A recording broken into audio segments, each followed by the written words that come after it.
मैं रंजना सिंह अपने YouTube channel पर आप सभी का स्वागत करती हूँ। बड़ों को हाथ जोड़ के प्रणाम करती हूँ, छोटों को स्नेह भरा प्यार। आज मैं कृष्ण जन्म का एक बहुत ही प्यारा, बहुत ही मनमोहक सोहर गीत लेकर आई हूँ।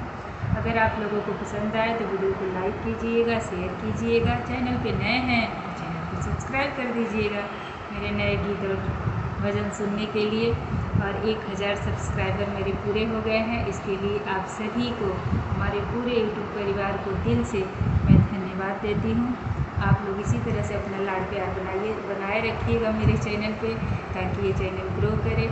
आगे भी अपना प्यार देते रहिए, यही आशा के साथ आज मैं सोहर प्रस्तुत करने जा रही हूँ। तो चलिए सुनते हैं। कहवा में कृष्ण के जन्म भैले, कहवा बधैया बाजे हो। ललना कहवा के देव लोग आनंद भैले, महलिया उठे सोहर हो। मथुरा में कृष्ण के जन्म भैले, गोकुल बधैया बाजे हो। ललना स्वर्ग के देव लोग आनंद भैले, महलिया उठे सोहर हो। ललना स्वर्ग के देव लोग आनंद भैले, महलिया उठे सोहर हो। कृष्णा के बड़े बड़े अखिया कजरवा भलु शोभेला हो। कृष्णा के बड़े बड़े अखिया कजरवा भलु शोभेला हो।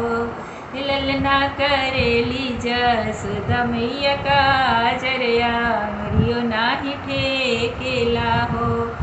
ललना करेली जसोदा मैया काजरिया, मरियो नाही ठेकेला हो।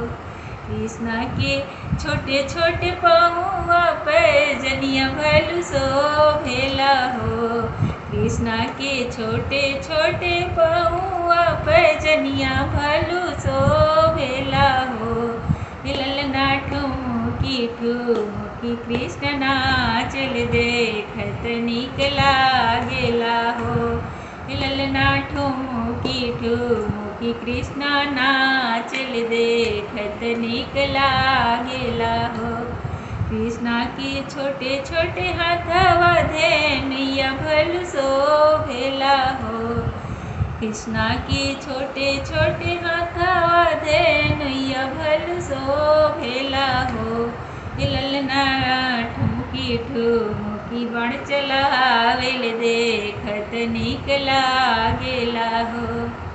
कृष्णा के छोटे छोटे मुहावा बोलिया नीक लागेला हो।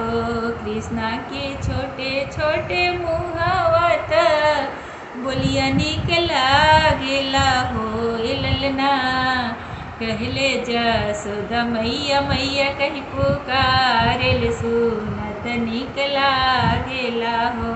ललना जसोदा के मैया कही पुकारेल, सुनत नीक लागेला हो। कृष्णा के छोटे छोटे कानवा कुंडलवा भलु शोभेला हो। ललना ठुमुकी ठुमुकी कृष्ण खेले, कुंडलवा देखी नीक लागे हो। कृष्णा के छोटे छोटे गर्दनिया हरवा बड़ा नीक लागे हो। ललना घुरुमी घुरुमी जसोदा निहारे रूपवा अद्भुत लागे हो। ललना घुरुमी घुरुमी मैया निहारे रूपवा अद्भुत लागे हो। जय श्री कृष्ण।